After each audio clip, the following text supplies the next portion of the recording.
والآن محاضرة الثالث فإن شاء الله سيلقي من فضيلة الأستاذ حضرمي المحمودي عليه فيتفضل مشكورا. Dan penceramah yang ketiga akan disampaikan oleh Al-Ustaz Hadromi Al-Mahmudi. Kepada beliau dipersilakan.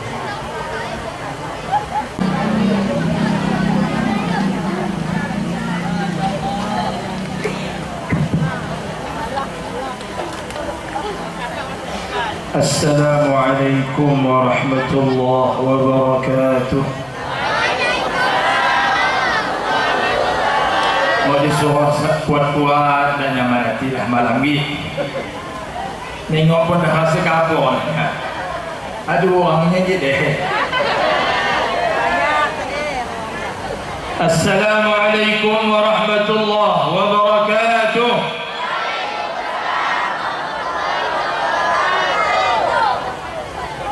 Bismillah, alhamdulillah, wassalatu wassalamu ala sayyidina wa habibina rasulillah sayyidina wa maulana Muhammad ibn Abdullah wa ala alihi wa sahbihi wa mawalah. Qalu subhanaka la ilma lana illa ma 'allamtana innaka antal alimul hakim.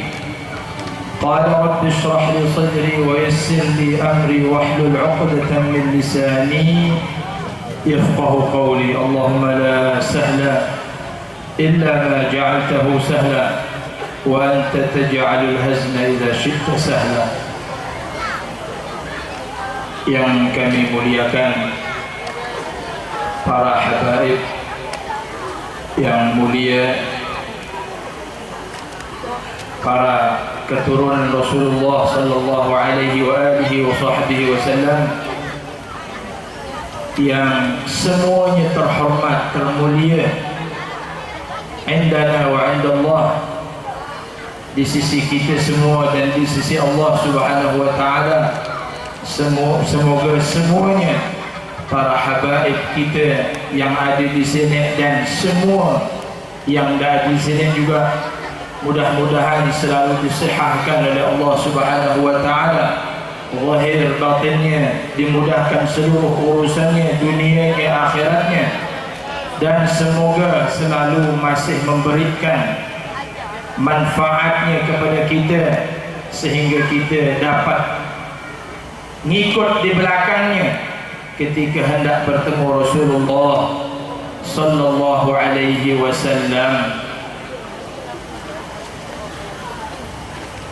Dan juga kepada seluruh panitia yang terlibat dalam acara berlangsungnya Maulidur Rasul serta haflatul takharruj, festival wisuda santri madrasah Pondok Pesantren Darun Najah Amin. Semoga semuanya dimudahkan oleh Allah urusannya dan diangkat derajatnya dan diberikan pahala yang besar di sisi Allah subhanahu wa ta'ala.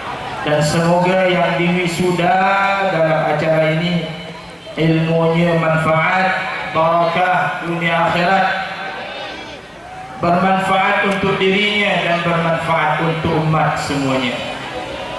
Dan kami juga menghaturkan beribu maaf. Kami tidak menyebutkan nama semua yang termulia ini karena dari tadi sudah disebutkan semua, dan semoga itu semua dikekalkan oleh Allah subhanahu wa ta'ala kebaikannya dunia dan akhirat. Hadirin jamaah maulid yang dimuliakan oleh Allah subhanahu wa ta'ala, mungkin saya hanya bisa ngomong la qawla li ba'da qawlihim wa la ilma li wa ba'da ilmihim. Tak layak saya mau ngomong setelah omongan-omongan para akabir, para ulama, para habaib, dan tak pantas saya untuk sekiranya mau memberikan wejangan setelah wejangan mereka. Mungkin saya hanya ingin mengatakan bahwasanya kita ini orang-orang yang harusnya bersyukur yang tak terhingga. Walaupun dah malam macam ini masih duduk. Ada lah yang balik seekor dua ekor orang, tapi yang duduk masih banyak. Kata Sayyidina Abu Bakar radhiyallahu taala anhu dalam kitab Ni'matul Kubra 'alal 'alam fi Ni'matul Kubra 'alal 'alam fi Maulid Sayyidi Walid Adnan, Syekh Ibn Hajar Al-Haytami beliau mengatakan, Sayyidina Abu Bakar radhiyallahu taala anhu mengatakan, man anfaqa dirhaman ala qiraati maulidin nabi sallallahu alaihi wasallam kana rafiqi fil jannah. Sayyidina Abu Bakar mengatakan, orang yang berinfak 1 dirham. 1 dirham ni berapa?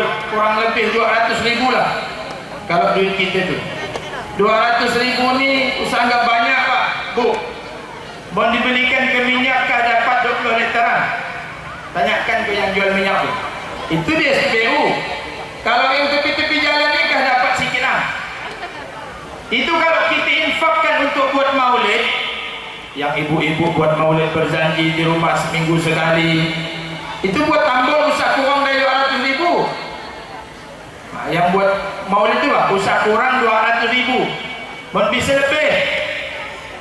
Orang yang berinfak 200.000 tadi untuk maulid Nabi, maka kata Sayyidina Abu Bakar, di surga dengan aku.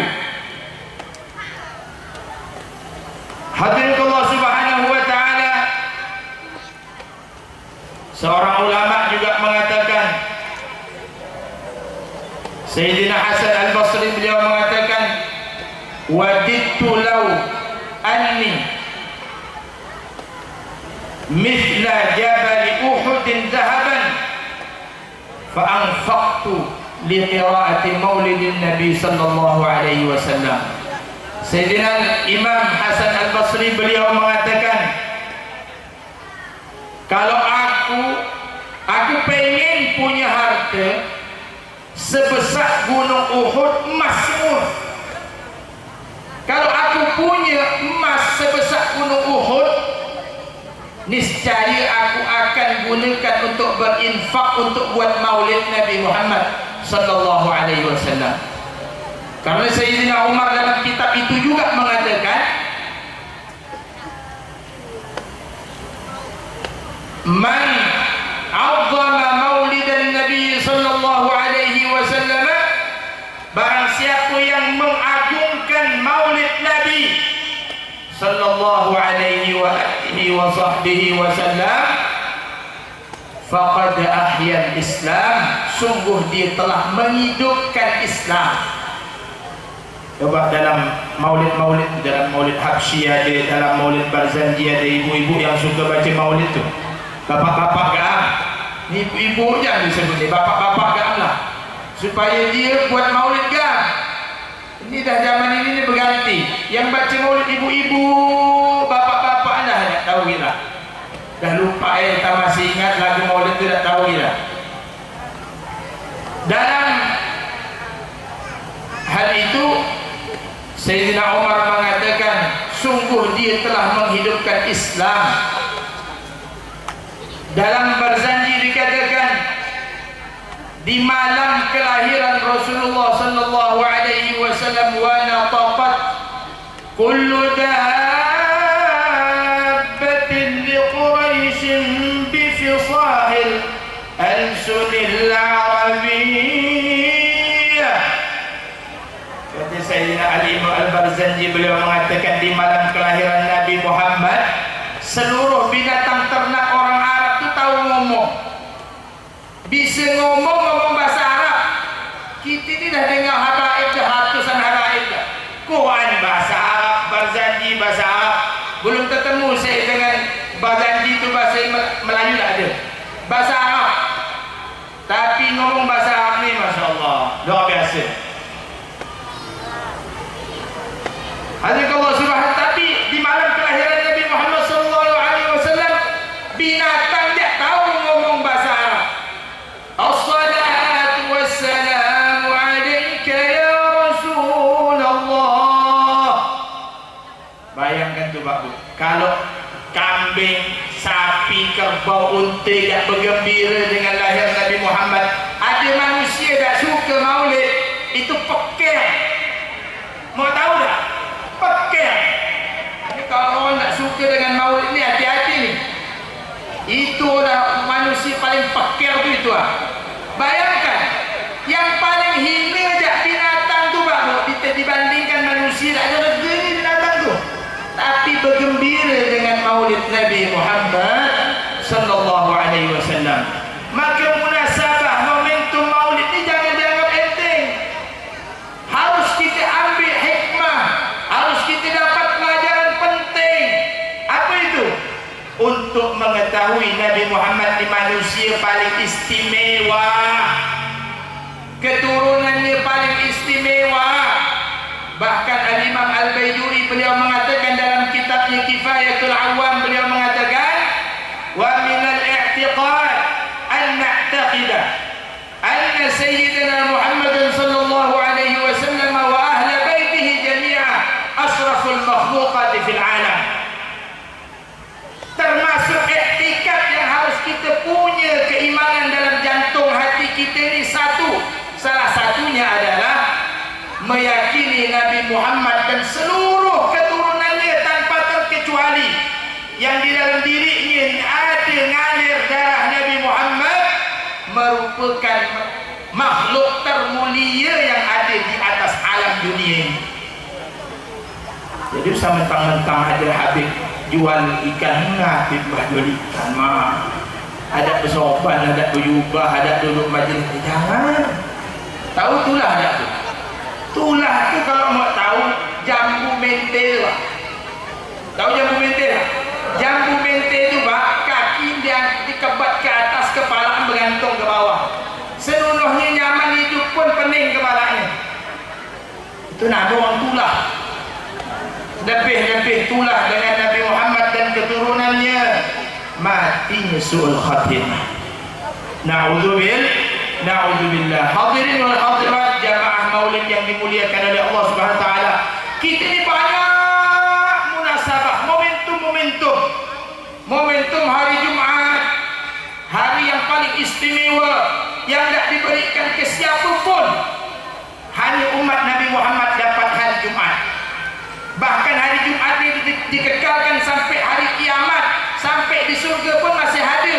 Namanya diganti Yaumul Mazid. Bertambahnya kenikmatan. Banyak lagi, ada momentum namanya hari kurban, ada momentum Yaumul Muharram, ada momentum ini, munasabat ini, yang mana ulama mengatakan umat Nabi Muhammad ini adalah ummatul munasabat, umat yang ciri khasnya mengagungkan momentum-momentum. Jadi ada umat Nabi Muhammad ni tak mau mengagungkan momentum atau hari-hari besar. Wa dzakirhum bi ayyamillah. Ingatkan umatmu wahai Muhammad dengan hari-hari besar yang Allah turunkan keistimewaan pertolongan di dalamnya. Termasuknya hari kelahiran Nabi Muhammad sallallahu alaihi wasallam. Tapi saya tengok kita dah berbuat, dah kita adakan momentum tu, tapi kesannya tu nampak dah ada, nampak sikit kesan. Kalau Nabi Muhammad tiap tahun diceritakan Nabi Muhammad tu lembut tapi tetap ganjar terus. Nabi Muhammad tu jujur tapi pembulanya tambah. Nabi Muhammad tu paling amanah, tapi ketika diberi jabatan, diberi amanah, khianat. Ini kan tidak ada perkembangan. Percuma ya maulid tiap tahun. Maka kata Al-Abu ya Sayyid Muhammad bin Al-Malik Al-Hasani Al-Makki, beliau mengatakan man lam tanfa'hul munasabah fahuwa mahrum. Orang tu kalau tak bisa ngambil manfaat dari hari momentum hari besar, peringatan keagamaan, tak bisa ambil manfaat sama sekali, inilah hakikat orang yang terhalang dari rahmat Allah. termasuk momentum besar tiap hari bisa kita temu, yaitu momentum orang mati. Orang apa bu? Orang apa bu? Orang mati. Orang apa pak? Orang mati. Apa momentum orang mati Ustaz? Orang mati jadi momentum. Salah. Sayyidina Umar radhiyallahu taala anhu orang paling hebat. Sayyidina Umar itu dalam hadis Nabi mengatakan, "Lau salaka Umar fajjan la salaka syaitan fajjan ukhra." Kalau Sayyidina Umar lewat satu jalan, syaitan itu bergenang hati mau nimbal jalan Sayyidina Umar itu. Said cari jalan lain, ada berani niki jalan Sayyidina Umar. Rapat saja Sayyidina Umar ni, usah lalu 3 hari nak lalu di sini. Tapi kata Sayyidina Umar, tetapi keadaan Sayyidina Umar macam mana? Sayyidina Umar punya cincin. Di cincinnya itu ditulis, "Kafa bil mauti wa'idhah." Cukup jadi penasihat Umar kematian yang ada bertebaran di sekelilingnya. Ini ada orang mati agak mah numpang ngopi, cari tambal, cari serabi. La haula wala quwata illa billah. Setelah mati orang dah dikubur, hilang, tak ada berkesan dia lah kematian tu. Baca talqin, jauh ada terdengarnya talqin. Mati tu benar, masuk kubur tu benar, hisab muka nakir tu benar, mizan tu benar, titian sirat tu benar. Ada pernah terdengar, takut dia dengan mati. Padahal kalau orang tu tahu mati dah, tak mungkin dia tu sesat hidup di dunia, tak mungkin.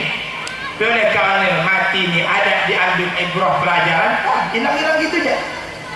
Maka hadirin wal hadirat yang dimuliakan oleh Allah Subhanahu wa taala, saya hanya ingin menyampaikan dan mengingatkan kalau kita ada hari-hari besar, usah sibuk seorang-seorang. Dengarkan omongan ulama, dengarkan kata-kata petuah dari para habaib dan pewaris-pewaris Nabi Muhammad, pewaris-pewaris para anbiya wa rusul, supaya kita balik ada yang mau kita genang-genang, ada yang mau kita amalkan.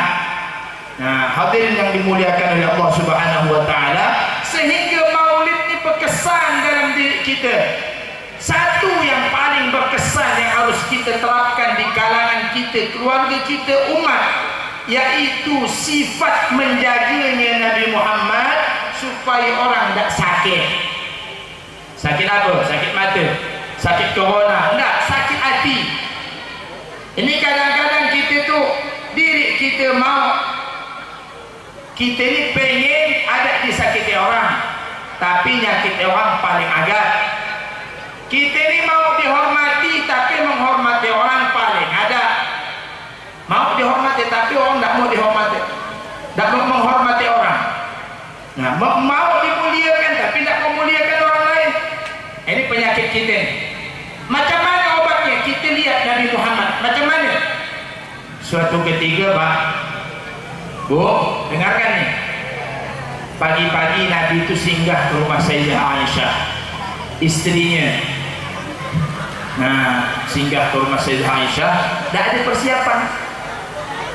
Oh, laki datang, langsung sibuk buat air. Jadi pagi-pagi itu memang dah kebiasaan istri solehah buat air itu, Pak. Usah nanti diperintah, ya Pak. Usah nanti diperintah, tapi mau ada tersalah sabunya. Jadi Nabi itu, Pak, dibuatkan air kena Sayyidah Aisyah. Gupoh Sayyidah Aisyah itu. Dah tahu-tahu lakinya ada di rumahnya, buat air. Tahu-tahu tertangkap ke garam, tapi tak sadar ni. Maka Nabi itu, maka Sayyidah Aisyah berikan, setelah air itu dah jadi, diberikan ke Nabi Muhammad sallallahu alaihi wasallam. Kebiasaan Sayyidina Muhammad sallallahu alaihi wasallam kalau minum maka berbagi dengan istrinya. Ini lembut laki tu, Pak. Usahakan mesra aja awal-awal kahwin, 2-3 tahun, 4 tahun main tendang berpungkal, bersumpah serana. Kau ni, Pak, punya kaki, cuba dipasang biji mata di kakinya biar ada tersandung. La haula wala quwata illa billah. Maka nanti kamu saudara, Nabi itu punya kebiasaan seperti itu. Kalau minum, nanti minum sekali berikan ke istrinya, berikan lagi, minum lagi, berikan lagi ke istrinya. Maka hati Rasulullah di pagi itu tak terbiasa biasanya. Heran Sayyidah Aisyah, ini Nabi ni ngapa? Jadi istri itu sifat terbaik untuk istri itu salah satunya adalah merasa takut tak pas melayani suaminya. Usama lah baunya, ngapa you masakan kau ni macam suangga bau ni bang? Tak tahu zaman ini ni. Begini kau pasti tinggal makannya, tahu kamu makannya nak. Ini bahaya. Tapi istri Nabi itu merasa tak sempurna, takut salah melayani suaminya. Maka akhirnya ditanyakan, ya Rasulullah, apa gerangan kau ni tak berikan minum dengan saya? Biasa tak macam ini? Diam, nanti diminum. Dah sampai mau habis air tu. Ini minum, udah tinggal sikit diberikan. Ini gila, minum apa? Sekali diminum tu rupa air tu pahit. Jangan ada pakai gula, pakai garam. La haula wala. Pernah ada apa macam itu? Ada pernah bu? Mudah-mudahan ada pernah. Takut bapak tidak macam Rasulullah lah. Takut kena orang merampak. Nah, suatu ketika lagi hari salat Nabi tengah bermajlis macam ini dengan para sahabat.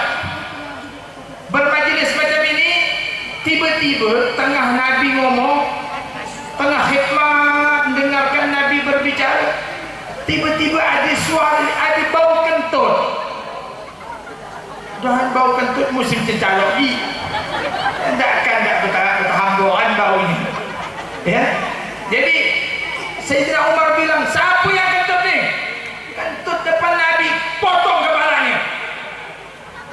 Ya, tak ada yang ngaku satu pun. Ngaku tak kata Sayyidina Umar? Ngaku cepat. Ada diam. Yang mana orang ramai, malulah ngaku. Bagaimana posisi Nabi? Sebagai suri tauladan yang baik yang dibacakan Qur'an kita tadi. Laqad kana lakum fi rasul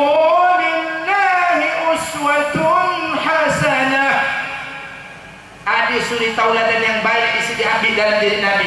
Tauladan apa? Gimana Nabi menyikapi tadi itu? Atau Nabi ngomong, "Au, ujung." Biar ini kentut sembarangan gitu. Oh, tak gitu lah. Sayyidina Anas mengatakan, aku 10 tahun dengan Nabi. Tak pernah Nabi bilang kalau aku salah, apa kau buat macam ini? Apa tak kau buat macam ini? Tak pernah Nabi bilang itu, tak pernah. Membos zaman ini, oh, potong gaji kau. Oh, itu aja nak becos. Sembayang lama, akhir makan waktu, makan gaji buta. Ini bos zaman ini. Hati Allah Subhanahu wa ta'ala, apa kata Nabi? Semuanya berdiri, keluar masjid, wuduk semua, termasuk Nabi pun ngambil sembayang lah. Jadi yang tadi dicari siapa yang kentut tu, ada kata semua. Semuanya disuruh bangun ngambil air sembayang semua. Akhirnya masuk masjid, selesai masalah. Tak ada yang ketemu dengan kentut. Semuanya ngambil sembahyang, termasuk Nabi SAW. Jadi tak ada yang dikecilkan hatinya oleh Nabi Muhammad SAW. Karena para ulama mengatakan ada harapan obat untuk luka ditoreh pisau, tapi tak mungkin obat dicari kalau hati yang luka. Kalau hati ni dah luka, mau diobat pakai apa? Mau beli tabur domik, mati, bedah mati kau. Tak mungkin. Maka usah sampai menyakitkan hati orang sekecil apapun. Ni cerita terakhir. Ni banyak juga orang ngomong ni, banyak kesalahan. Suatu ketika Nabi itu diberi hadiah anggur. Ya Rasulullah, ini aku ni punya anggur setangkir. Kebiasaan Nabi itu berbagi terus. Ada Sayyidina Abu Bakar, Sayyidina Umar, Sayyidina Utsman, Sayyidina Ali, ada sahabat-sahabat yang lain. Susunya semangkuk bisa cukup untuk 40 orang. Ini anggur diberi setangkai, sekupung besar, dimakan sampai habis kena Nabi. Kok. Nyaman lah dimakan. Kata Sayyidina Abu Bakar, ngapa Nabi ni? Salah hati kita ni. Ada diberi hak kita. Biasa diberi kena Nabi itu. ujung-ujungnya ditanyakan kena, tapi orang dah sepi, orang dah balik semua, ditanyakan pribadi kena Sayyidina Abu Bakar. Ya Rasulullah, aku tak pernah lihat kejadian seperti kejadian hari ini. Kau makan tak boleh kali. Maka Rasulullah bilang, aku tadi kemasam, kecut, aku berikan ke kau. Allah masa enggak? Tersinggung orang yang beri, sakit hati. Supaya tak sakit hati dah, masam tu untuk aku soal. Makan habis kena Nabi. Allahumma salli ala Sayyidina Muhammad.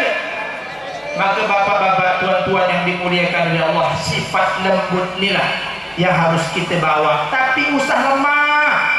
Ini Indonesia yang tak bagus ni ya. Udah lembut lemah sehingga dapat dijajah 360 tahun. Sikit 360 tahun dijajah orang kerana lembut lemah. Nabi tu tak lembut, tak lemah, tapi tegas.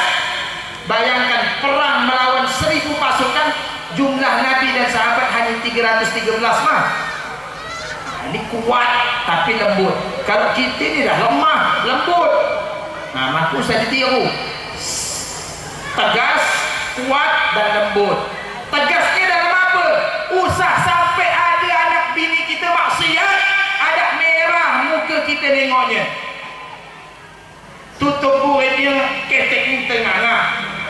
Tutup atas, bawahnya terbuka. Ya pun yang bahaya zaman akhir. Biarkan hamba. Dayus, orang macam ini tak cium bau surga. Usahakan masuk surga, Pak. Cium baunya diharamkan oleh Allah.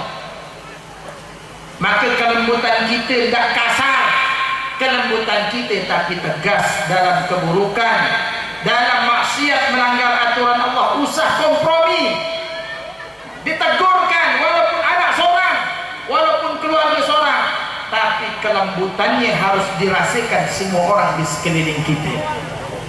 Maka hadirin wal hadirat yang dimuliakan oleh Allah Subhanahu wa taala, mudah-mudahan momentum Maulid ini menjadikan kita natakhallaq bi akhlaqir Rasul, bisa berakhlak seperti akhlaknya Rasulullah sallallahu alaihi wasallam, bisa memberikan kedamaian dengan orang lain. Sebagaimana kita mau damai, usah sampai ngerecokin orang lain, usah sampai jajakkan kehormatan orang lain, usah sampai jajakkan aib orang lain. Balik Maulid dikunci mulut, usah ngomongkan orang. Munda habis pahala Maulid kita malam ini. Usah ngomongkan orang, usah berkelahi. Ini berkelahi tak pakai udah-udah, bertahun-tahun berkelahi sampai mati dulu nak dinaikin ke rumah ni. La haula wala quwwata illa billah. Kemudian untuk yang para wisuda, mudah-mudahan ilmunya manfaat. Satu pesan saya, ilmu dah ada, maka pakailah baju adab dan akhlak menyelimuti ilmu kita. Yang mana Nabi mengatakan, mathalul ladzi yu'allimun nasal khaira wa yansa nafsahu faka'annama mithla as-sirat yudhi'un nas wa yahruqu nafsah. Perumpamaan orang yang berilmu dan mengajarkan kebaikannya kepada orang lain tapi lupa memperbaiki diri sendiri, maka itu seperti lampu lilin nerangi orang lain tapi badannya hancur lebur terbakar. Man ta'allama al-ilma liyubahil ulama wa yumaris sufaha. Barang siapa yang menuntut ilmu agama gara-gara untuk nyaingi ustaznya, nyaingi hak gurunya, masyayikhnya, bersaing dengan orang alim yang lain, dan untuk mendebat, melagak-lagak orang awam, orang bodoh, mumpung dia tu bodoh, kita bodoh-bodoh, apa ancamannya? Adkhalahullahu jahannama, Allah akan masukkan dia ke dalam jahannam. Mudah-mudahan anak-anak kita, adik-adik kita, Allah bersihkan dari sifat-sifat yang buruk, dan Allah terima semua ilmu dan pengorbanannya dijadikan qudwah, dijadikan panutan, dijadikan sumber cahaya yang menerangi dirinya dan umat sampai kenal dengan Allah dan Rasulnya, masuk surga di hadapan Allah dan Rasulnya, masuk surga bighairi hisab. Amin amin ya rabbal alamin. Ini saja yang bisa saya sampaikan, sedikit banyaknya banyak salahnya. Yang salah saya minta ampun kepada Allah, kekurangan pribadi saya sendiri. Yang mungkin ada benarnya, mudah-mudahan saya bisa mengamalkan dan kita semua bisa beramal dengannya. Dan semua yang dikatakan guru-guru kita tadi, semuanya bisa kita amalkan. Dan niat satu untuk kita sampaikan kepada orang-orang yang belum mendengar. Mudah-mudahan kita semua dapat rahmat dan syafaat Nabi Muhammad sallallahu alaihi wasallam. Allahumma salli wa sallim ala sayyidina Muhammad. Hadza minni wal 'afwu minkum, thumma assalamu alaikum warahmatullahi